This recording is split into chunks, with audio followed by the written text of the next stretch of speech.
like, well, but you really haven't done this before. And, how do you know that you're going to be able to do it? And I'm like, are you freaking That's so kidding me? crazy. And so the franchise for them was like a check mark of like, cool, that no way to fail. When, in all Recipe. honesty, like, Yeah. yeah, that's crazy. Yeah. But franchises do fail. And let me tell you what else. That one was a new franchise. It had only been around for like Mm, 2 years. They didn't even have two full complete years of data wow. for me to analyze. And based on my numbers and somebody who does Yeah. financial projections for CEOs, can't mess with my projections. They're good. It looked like I was Mm, going to be able to make like maybe $45,000 a year clear after I wow. employed all the people. So they were not shy about the strategy for them being, we want you to own 5 to 10 stores a piece, right? Well, Of I course don't they want do. to own 5 to 10 stores a piece just to leave my day job. Like that sounds way harder. So we're just gonna do it on our own, but that means we started with zero brand recognition and zero Mm, sales, like right, and no kind of national entity that was going to make sure we knew how to advertise properly and get our name out there. But we figured it out, and I figured, well, hey, if I can figure it out, I can teach people all the stupid stuff I did while I was figuring it out and all the money that I wasted while I was figuring it out. If I had gotten laid off and been able to parlay that into like a high paying consulting gig that I could leave 20% of in the bank account, I am not sure if we would have survived this year. Like we would mm. have, but I would have had to borrow against home equity and a bunch of stuff I didn't want to do. So You know what? I got to give you props on that. Even though you started your own business outside of franchise, I mean, as evidenced by you reaching out to Heather, that is awesome. That's why. That's also like you're now reaching out to other people to help you learn the lessons that they've learned and speed up your, yeah, the the trajectory growth. there. Yeah, and Heather's amazing. Like she's amazing. And actually, during this process, I want to say the very first person that I met, I've talked to about 45 to 50 Bloxers and coaches. First person said, "Have you met Heather Beck? You need to meet Heather Beck." So I'm like, Mm, just that one nugget is going to be like priceless for me. I Like I have agree. loved this. I went into this thinking, oh, I'm an adjunct business instructor too. I'm like, oh, I'm going to show my students this stuff and I'm going to show some of my coaching clients this stuff. And I have learned so much. It's been so amazing.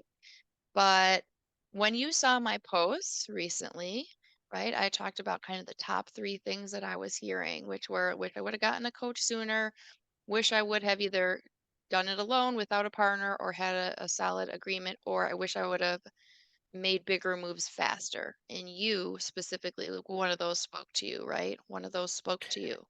The mentoring and coaching one, I either through ignorance or arrogance also did it myself for much of my journey. And I had advisors here and there, but honestly, part of it was like I didn't have enough money to pay somebody. I had one that I don't think I vetted really well that had an equity interest in one of my companies, but it failed. And it was very difficult for me until I did that turnaround job. That gave me both the blessing of like additional resources, but also by that point, I knew I was in over my head. And I was like, dude, I need an Right. executive coach. And I'll Right. listen, Tasha, night and day difference. Like it wasn't Oh that I was an yeah. idiot. It wasn't that I was making wrong choices all the time. But Hmm. one, I was in the business so much myopic that oftentimes I wasn't considering the big pictures. I was Couldn't not get considering that the forest. latitude. Yeah, you can't get Yeah. that And latitude. so it was amazing just having a coach stop and pull you out of the day to day and think through the strategic pieces.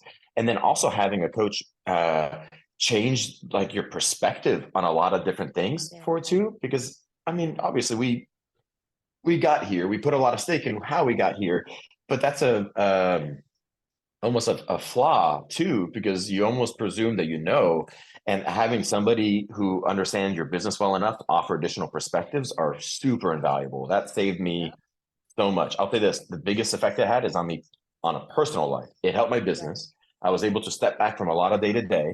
I was able to make better Yes. choices. But best of all, I started prioritizing my family again because I had honestly not been doing that, even though I've said I was doing everything for my family. My actions didn't It's reflect that. hard. It's Yeah. hard.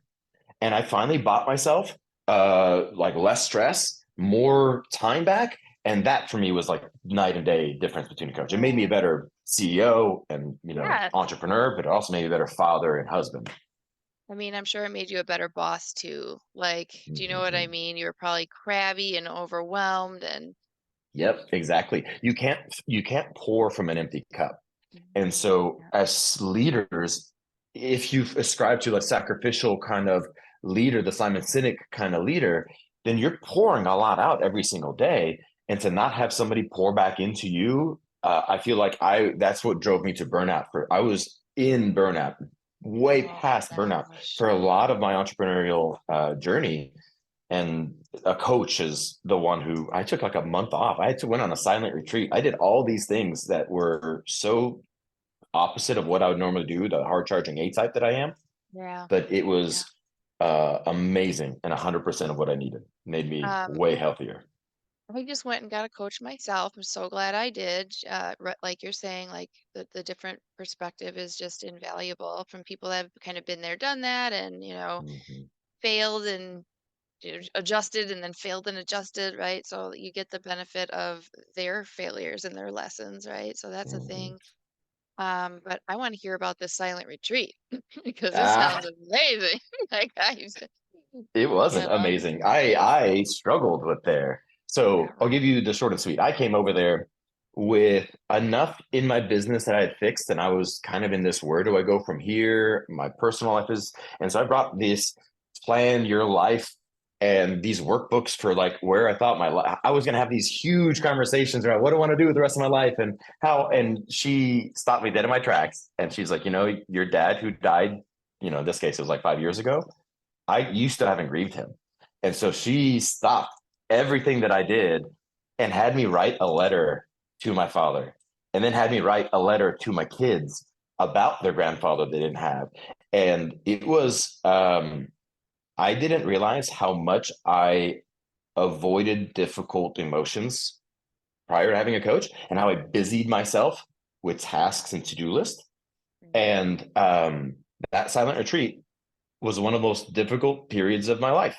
And I followed the instructions, and I had never cried so much, but I've also never healed so much in that time. And this is a business coach. This is an executive coach who walked me through this because she understood, just like we understand, you can't pour from an empty cup. And Mhm. I had holes in my cup. And Oh my so gosh. all businesses are top down phenomena.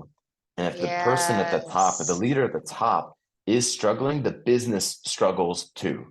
And that was one of the biggest lessons that I learned. Let me tell you, as someone who has directly supported the top of the organization for the last 10 years, Yes. that is, I mean, you guys that are listening, everything about every company is top down. So if you are running a company and you are a jerk, everybody that works for you is going to see that, and the people that you have supervising people are going to be jerks. If you're stressed out, everybody else is going to run around acting stressed out. Um, and it probably sucks for your folks to work there. So don't do that. Get yourself together. I don't know what you need to do. Get a I therapist, get a coach, do something. I love that so much because like having core values and Hawaiian shirt Fridays, these are things that companies try to do and flail at. But the honest truth is, if the leadership is not healthy, the company will not be healthy. And no amount of these That's right. programs or posters are going to That's change right. that. And yes, Absolutely right. plus one that, Tasha, 1,000 times over, you may feel like, especially if you're in the thick of it in entrepreneurship, that you don't have the luxury of taking care of yourself. And I can tell you that you are on a path towards burnout and failure. Companies are rarely murdered. Most companies die by suicide. They don't make it because they crumble from the inside. The entrepreneur loses the social capital, the mental health, the passion, or is burnt out. And so we spend so much more time focusing on competition and what's coming to kill us or hurt us, and it isn't.